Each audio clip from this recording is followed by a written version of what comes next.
Where your treasure is, there will your heart be also. God has given us unlimited treasures in His Word. Every time we open it, we can discover a new treasure or admire an old one. What will we find today? Here's Carla Early with Treasure Hunt in the Word. Did you ever wonder, if you had been a disciple, when would be that moment that you made the leap from thinking, Jesus is a good rabbi, to, wow, Jesus is God? Would it be the first time you saw a miracle? Would it be when Jesus touched a leper and he was suddenly cleansed? Would it be when he multiplied food and you got to participate? When he walked on water? When a lame man jumped up off his mat? When Lazarus appeared at the doorway of his tomb? What would have convinced you? Some didn't need much. When Nathanael first met Jesus, he made that leap and exclaimed, Rabbi, you are the Son of God. You are the King of Israel. I'm sure that made Jesus smile as he replied, Because I said to you, I saw you under the fig tree, do you believe? You will see greater things than these. Yet others took longer, like Philip at the Last Supper said, Lord, show us the Father, and it is sufficient for us. Jesus replied, Have I been with you so long, and yet you have not known me, Philip? He who has seen me has seen the Father. I think for me, it might have been when they were in a boat in the Sea of Galilee. Let me read you the Matthew account. Suddenly, a great tempest arose on the sea, so that the boat was covered with waves. But Jesus was asleep. Then his disciples came to him, saying, Lord, save us, we are perishing. But he said to them, Why are you fearful, O you of little faith? Then he arose and rebuked the wind and sea.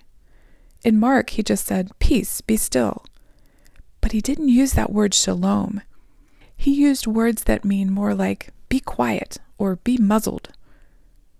And there was great calm. So the men marveled, saying, Who can this be, that even the wind and the sea obey him?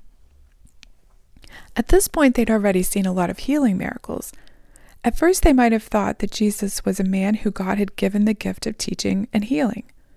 But only God has power over nature. Only God can command water to be quiet and the storms and waves just stop. They knew this, not just through experience, but through the songs that they sang. God had embedded some statements of how he controlled the wind and waves in their hymns so that they would have proof at this very moment that they were in the presence of God. I found these in a footnote of one of my Bibles and I looked them up. Listen to this. These are all from the Psalms. Psalm 29, 3 and 4 says, The voice of the Lord is over the waters. The God of glory thunders. The Lord is over many waters. The voice of the Lord is powerful. The voice of the Lord is full of majesty. Psalm 89, 9. You rule the raging of the sea. When its waves rise, you still them. Psalm 93, 4. The Lord on high is mightier than the noise of many waters, than the mighty waves of the sea. Psalm 107, 29. He calms the storm so that its waves are still. Now, these aren't necessarily messianic prophecies, but these are statements of who our God is. In commanding peace, be still, Jesus proved that he was the same God of the Old Testament, the God who created and controlled nature, who was sovereign over every detail. What would have convinced you? What has convinced you today as you read the Bible about all of his wondrous deeds? You can contact us at treasurehuntintheword@gmail.com.